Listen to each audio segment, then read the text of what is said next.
Welcome back to How to Build a Stronger Reader Today mini series. I am Shauntelle Modeste, a former reading specialist and classroom teacher turned private tutoring business owner. I've recently launched my online program, the Ivy Leagueish Reading Academy. So thank you for returning, and let's go ahead and dive into tip number 2. Now, in tip number 1, I hopefully pressed upon you the importance of reading with your child at night. Okay, so we know that's so important that you engage in reading with your child. Because let me be frank about this. When they're at school, there's a good chance that they might not be reading with their teacher. They're having school. They're changing classes, they are working on different activities, they're working on handouts and worksheets, but your child might not be getting that full one-on-one attention with your child's teacher just by mere, having the numbers 20 plus students in the classroom. So let's just assume that they're not. So this is where you as a parent step in, and this is why I'm providing this mini series for you, because I want you to be able to fill in that gap that might not be taking place with your child, especially as we deal with virtual learning and remote learning. I know there's so many concerns centered around that during this COVID-19 time of our lives. So we talked about tip number 1 and the importance of you reading aloud with your child.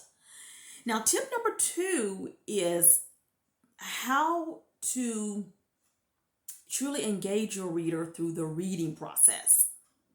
I want you as a parent to be educated on the reading process so you can understand and know why you might see certain assignments come home with your child and wonder, why do I have to do this? So let's look at the reading process. The reading process that good readers follow and do is comprised of 3 phases. The first phase is what's known as the pre-reading phase. The second stage is the actual reading phase, and the last phase is after reading. So your child will go through pre-reading, reading, and after reading. So there are strategies and things that your child should be doing before they even open up that book. There are things they should be doing while they read, and there are things that should be going on after they read. And these tips throughout this whole mini-series is applicable to kids K through 12 that you can do and modify for your child depending on their age. So let's look at the first stage briefly. Now, in this pre-reading stage, this is what's known as what your child should be doing before they read. So there are actually things your child should do before they start reading one word in that book. So in this pre-reading stage, your child is looking at the cover, they're looking at the title, they're skimming the book to see how long it is, to kind of gauge how long they need to devote to the reading.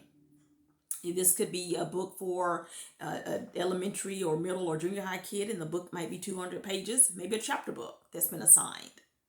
So you knowing how long the book is a good way for them to gauge how long and how many pages they need to read at night. I mean, something simple as that, as an example, for older students. For our younger students, the pre-reading might consist of looking at the title, making predictions about what the book might be about, taking a peek at the pictures. It's not a test. Let them peek through and flip through the pages and see what types of things might they come across in the story. During this pre-reading or before reading stage, your child will be asking questions. I wonder what might Marcus do in this story? Depending on the story, can you make some type of prediction? Are you making connections? Well, I remember going to this theme park. It could be a book about a particular outing. So you're best suited for this kind of activity because you know what the things that your child has engaged in. I always think about parents, you've been the best cheerleader and the best teacher and the first teacher. So this is even easier for you as a parent to do as opposed to a classroom teacher, because we're limited as teachers and educators on what your child has experienced. So the pre-reading stage is all about piquing the interest of your child. Are they interested? Are they hooked and ready to find out some answers to those questions that they're asking about the book before they even read it? So it's just building that anticipation to help them go the long haul and get through that book.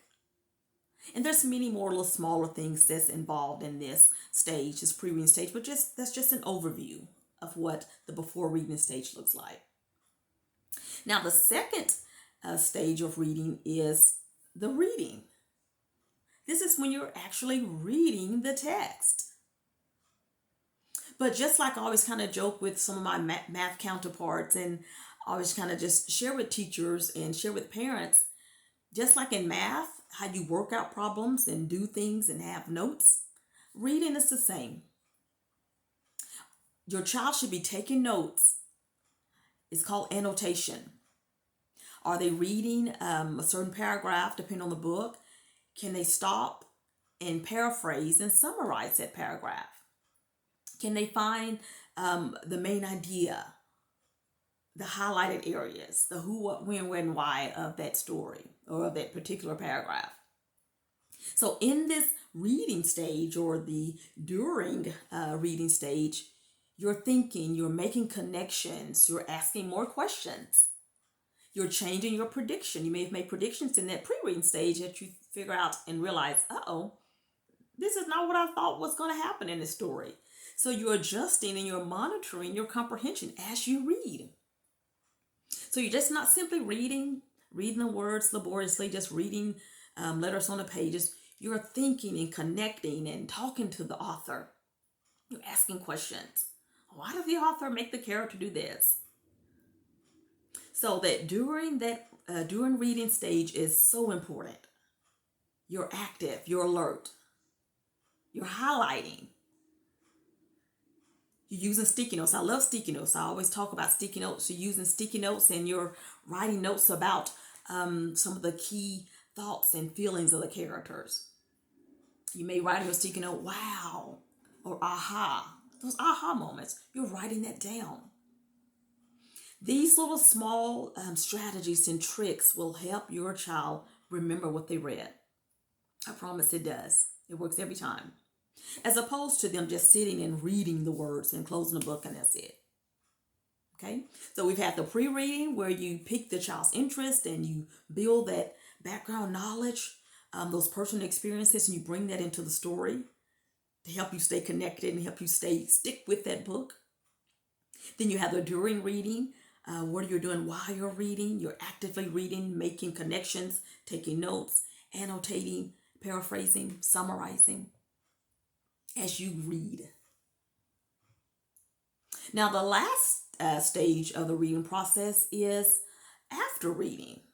So you've done all these great things. You've made these predictions. You've taken your notes. But what do you do now after you read? Well, one thing that you should be doing after you read is you begin to summarize. Now, you kind of summarize a little bit in that second stage. But in this third stage phase of the reading process, you're actively writing out a possible paragraph or a couple of sentences about what you just read. Okay? So there are various organizers that kind of help develop a summary. And I'll include some of this in the PDFs, as I mentioned in tip number 1 previously. So I will provide, guides and templates to help your child summarize effectively. Because that's, once again, comprehension.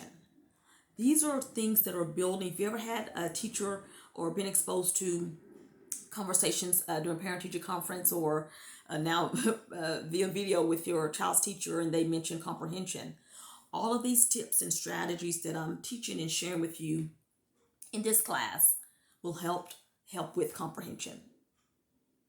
And these are things that your child's teacher is doing, hopefully. So I'm just giving you insights onto what you can do at home if you want to know, well, what do I do? I've had this conference about my child is not reading on level, my child is not comprehending.